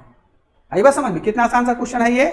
और एक आता है वर्चुअल मैट्रिक्स। तो वर्चुअल मैट्रिक्स जो होता है ना, वास्तव में जो कंप्यूटिंग सिस्टम का है, जो हमारे वर्कलोड होता है उसको कम करने के लिए हम लोग मैट्रिक्स का यूज करते हैं कि किस प्रोसेस से हम काम करेंगे कि हमारा काम का लोड क्या हो जाए, कम हो जाए। तो चारों प्रकार के व्याख्या में हमको क्या समझ में आता है कि 3D आभासी दुनिया की एग्जांपल क्या हो सकता है, हमारा मेटावर्स हो सकता है। अगर यहाँ पे फेसबुक ये व्हाट्सअप होता, हालांकि व्हाट्सअप तो उसी का है ना, फेसबुक का है, टेलीग्राम के साथ उन्हीं का नहीं, टेलीग्राम अलग कंपनी का, अलग का है। आया समझ में? तो ये सब क्या होता है? ये होता है हमारा मेटाबारस। ठीक है, चलो एक और क्वेश्चन देख लेते हैं। रेडियो आइसोटोप थर्मो जनरेटर के संदर्भ में निम्नलिखित कथन पर हमको क्या करना है? विचार करना है। पहला कहता है कि radio isotope thermo electric generator. अब देखो कि रेडियो आइसोटोप थर्मो जनरेटर मतलब क्या कि परमाणु भट्टी में काम यूज किया गया होगा, सिंपल सी बात है। तो कहता है कि आरटीजी यानी radio isotope thermo electric generator जो होता है, क्या वो लघु विखंडन रिएक्टर है? नहीं, ये लघु विखंडन नहीं है, बल्कि ये जो आरटीजी होता है वो विद्युत उत्पन्न करने के लिए रेडियोधर्मी समस्थानिकों का यूज करता है। जैसे यूरेनियम का यूज करेगा, थोरियम का यूज करेगा ना, जो उसका फ्यूल उसी का यूज करेगा ना। ये लघु विखंडन नहीं, बल्कि ये क्या होता है? ये रेडियो आइसोटोप्स का यूज करता है। ये गलत हो जाएगा। सेकेंड में आ जाओ। आरटीजी का उपयोग अंतरिक्ष यान की ऑनबोर्ड प्रणालियों को शक्ति प्रदान करने के लिए किया जाता है। सही बात है, जो रेडियो आइसोटोप्स होते हैं उनका यूज हम लोग आजकल ईंधन में करते हैं ना, परमाणु वाले का। जो अगर मंगल पे हमको जरूरत उतना भाई तेल कहाँ से आएगा? तो उसके लिए हम लोग क्या करते हैं? रेडियो आइसोटोप यूज करते हैं। आप लोग पढ़े होंगे कि अगर आपके पास में इतना प्रकार का यूरेनियम है ना, तो ये आपको हजारों साल तक ईंधन दे सकता है ना। इसी को बोलते हैं रेडियो आइसोटोप, ये यूज होता है उसमें। आई बात समझ में? चलो आगे बढ़ते हैं कि आरटीजी में प्लूटोनियम 238 का उपयोग कर सकते हैं जो हथियारों का विकास। सही बात है, हम लोग रेडियो आइसोटोप्स में प्लूटोनियम का भी यूज करते हैं ना ईंधन में। और प्लूटोनियम से हम लोग क्या बनाते हैं? प्लूटोनियम से हम लोग ये भी बनाते हैं, क्या नाम है उसका? ये बम भी बनाते हैं। प्लूटोनियम बम है ना। हाँ ठीक है, इसका आंसर क्या हो जाएगा? आंसर हो जाएगा इसका कहता है कि तीसरा क्वेश्चन आ, विशाल तारे बौने तारों की तुलना में बहुत लंबे समय तक जीवित रह सकते हैं। जरा बताओ सही की गलत? बताओ तो सूर्य कुमार ठाकुर। अरे विशाल तारा जो होगा वो बौनों से लंबा समय तक जिएगा, यानी बुढ़वा होगा, बच्चा ज्यादा समय तक जी पाएगा। सिंपल सा बात है, मर जाएगा वो। अगर कोई विशाल तारा हो गया मतलब उसका त्रिज्या बहुत बड़ा होगा, उसका रेडियस बहुत बड़ा हो गया होगा, उसका व्यास बहुत बड़ा होगा, उसमें एनर्जी बहुत ज्यादा होगा, और वो फटने के कगार पर होंगे। विशाल तारा क्या होगा? फटेगा। अब बौना तारा क्या रहेगा? बौना तारा तो भाई अभी बढ़ भी ना करेगा, पहले बौना है, फिर बड़ा होगा, फिर जवान होगा, बुढ़वा तो ना फटेगा बुढ़ऊ। तो ये कथन क्या दिया हुआ है? देखो एक बच्चा बोला सर कि आप देहाती बोलते हैं। देहाती देखो हमको टोन बोलते इसलिए हैं ताकि आपको आसानी से हम समझा सकें, है ना। यदि हम भी शुद्ध हिंदी का प्रयोग करेंगे तो आपके माथा के ऊपर चल जाएगा, समझ में आपको नहीं आएगा। एक शिक्षक का काम होता है कि एक आसान भाषा शैली में बच्चों तक बातों को प्रेषित करना। तो यदि हम बुढ़वा बोल रहे हैं तो हमारी क्षमता का आकलन मत करना कि सर को बोलने नहीं आता, सर देहाती है ना। पहले इसको डिस्क्लेमर बोलते हैं। चलो तो बौना तारा क्या होगा? बौना विशाल तारा जो होता है वो क्या होगा? बहुत जल्दी फटेगा। और देखिए सॉरी, विशाल तारा बहुत जल्दी फटेगा, बौना तारा बहुत लेट से फटेगा। और जो विशाल तारा होता है ना बाबू, विशाल तारा सूर्य से 10 गुना बड़ा हो सकता है। सूर्य भी तो एक तारा है ना। हमारे ब्रह्मांड में असंख्य तारे हैं, वहां तक हम पहुंच नहीं पाए हैं। और जो विशाल तारा होता है सूर्य से बहुत बहुत बड़ा होता है, उसका व्यास 10 से लेकर के 3000 गुना बड़ा भी हो सकता है। व्यास विशाल तारे का बहुत बड़ा बड़ा है। सोचो उसकी एनर्जी कितनी। अगर वो गिर गया हमारे पृथ्वी पर तब सोच लो, गिरेगा तो क्या हो जाएगा? है मर जाएंगे। मरेंगे थोड़े, उसका जो सौर ज्वाला आएगा ना, ज्वाला में ही सब कुछ खत्म हो जाएगा। इतना पावरफुल होता है वो। ठीक है, चलो तब ना बुढ़वा तारा फूटेगा तो नया तारा बनेगा। बुढ़वा मरेगा तब ना नया बच्चा जन्म लेगा। बस समझ में वही सिस्टम हो गया यहाँ पर। फिर कहता है कि बौने तारों की तुलना में विशाल तारों में नाभिकीय दर क्या होती है? अधिक होती है। बोले तो ना कि हाँ सही बात है, नाभिकीय दर अधिक होता है तब ना बुढ़वा तारा फटने के कगार पर होता है। बौना में क्या होता है? कम होता है वो। तो ए हमारा क्या हो जाएगा? क्या कहता है? कथन से कारण है ना। ए हमारा क्या हो जाएगा? ये हमारा गलत हो जाएगा और कथन कारण हमारा क्या हो जाएगा? सही हो जाएगा। बात समझ में आ गया? कोई दिक्कत? चलो निम्नलिखित में से कौन सा मानव शरीर में संश्लेषित होता है जो रक्त वाहिकाओं को फैलाता है और रक्त प्रवाह को बढ़ाता है? देखो ये 4 प्रकार का तुमको गैस और रसायन दिया हुआ है। कहता है इन चारों प्रकार में ऐसा कौन सा गैस है जो यदि हमारे शरीर में चला गया, इधर देखो चश्मा वाली, हमारे शरीर में अगर चला गया, ठीक है, तो वो हमारे खून में पहुंच करके हमारे रक्त के प्रवाह को तेज करेगा और रक्त के धमनी को फाड़ देगा और हमको क्या करेगा? मार देगा। पहला कहता है नाइट्रिक ऑक्साइड, इसका सूत्र होता है NO, लिख लेना कहीं पर, अलग सूत्र हो जाएगा क्या? NO, nitric oxide. सेकेंड का होता है क्या लिखा हुआ है? Nitrous oxide. हाँ इसका क्या होता है? नाइट्रस ऑक्साइड है ना, नाइट्रोजन का एक अणु, ऑक्साइड का अणु, उसका 2 अणु, ठीक है। N2O होगा इसका, और नाइट्रोजन डाइऑक्साइड यानी डाइऑक्सीजन का 2 अणु हो जाएगा इसमें, तो इसका हो जाएगा NO2। एक है नाइट्रोजन पेंटा, पेंटा मतलब 5 गो ऑक्साइड है ना, नाइट्रोजन 2 गो, ऑक्सीजन 5 गो, ठीक है। सूत्र यहाँ लिख लेना। ये पहला का सूत्र होगा। NO का मतलब क्या हो गया? Nitric oxide. N2O का मतलब क्या हो गया? Nitrous oxide. और O2 का मतलब नाइट्रोजन डाइऑक्साइड और N2O का नाइट्रस क्या है, नाइट्रोजन पेंटाऑक्साइड, पेंटा मतलब 5 ठीक है। अब बताओ इसमें से कौन सा खतरनाक है? इसमें सबसे खतरनाक होता है नाइट्रिक ऑक्साइड, NO वाला, है ना। नाइट्रस ऑक्साइड जो होता है बाबू, ये गैस होता है, क्या होता है, गैस होता है, ठीक है। और इस गैस को यदि हम सूंघ लेते हैं तो हमारा संज्ञा हरण हो जाएगा। हमें वर्ड संज्ञा हरण का मतलब क्या होता है? संज्ञा हरण, कन्या हरण नहीं, संज्ञा हरण। आप लोग बताए थे, हाँ, आसपास के वर्ड नहीं पहचान पाएगा। और इसी में से किसी को लाफिंग गैस बोलते हैं, है ना। देखिएगा कि ये वास्तव में क्या होता है, N2O जो होता है वो लाफिंग गैस होता है। सुना दीजिएगा तो कैसे हंसते रहेंगे, किसी भांग खा के मस्त रहता है वो, उसी प्रकार का ये होता है, ठीक है, ठीक है। चलो में आ जाओ, निम्नलिखित कथन पर विचार करना है, करो विचार बाबू। हवाई अड्डा या विमानों में यात्रियों पर मादक पदार्थों की पहचान, वर्षा की निगरानी और पशुओं के प्रवास पर नजर रखना, उपर्युक्त में से कौन रडार का उपयोग करता है? जरा बताओ, रडार पर से किसका नजर रखा जाता है? बताओ, इसमें से क्या होगा? कीजिए आंसर। रडार किस पर काम करता है? रडार तो रेडियो तरंग पर काम करता है ना, तो वर्षा को नापेगा, दुश्मन के जहाज को नापेगा। कि रडार को क्या मतलब कि जहाज एयरपोर्ट पर कौन स्मॉलिंग कर रहा है या पशु किसी खेत में चला गया चरने के लिए, उसको क्या मतलब उससे?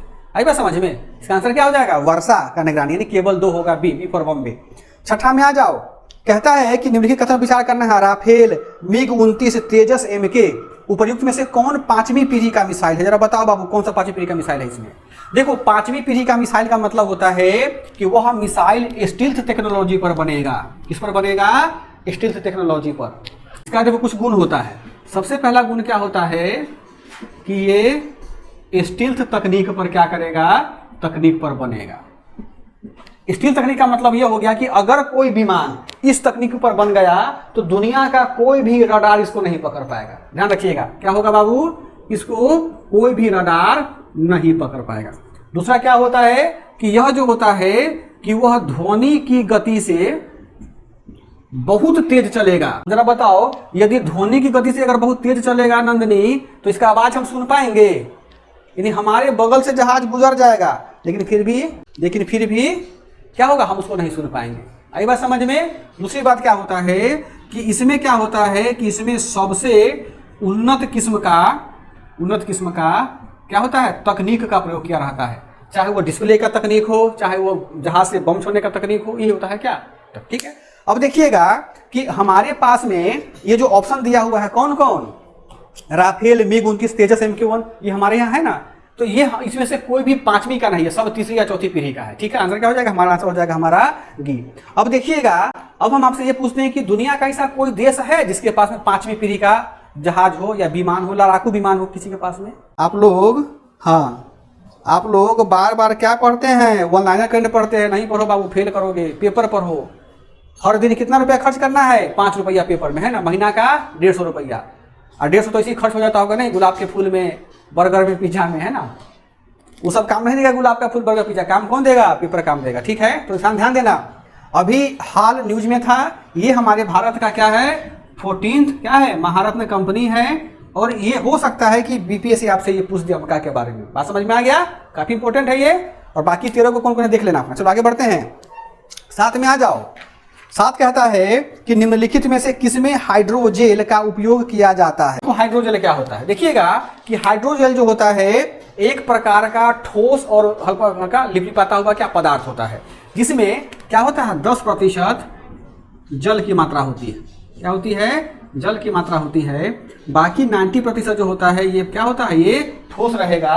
और इसमें किसकी मात्रा होती है? इसमें होती है मात्रा हाइड्रोजन की।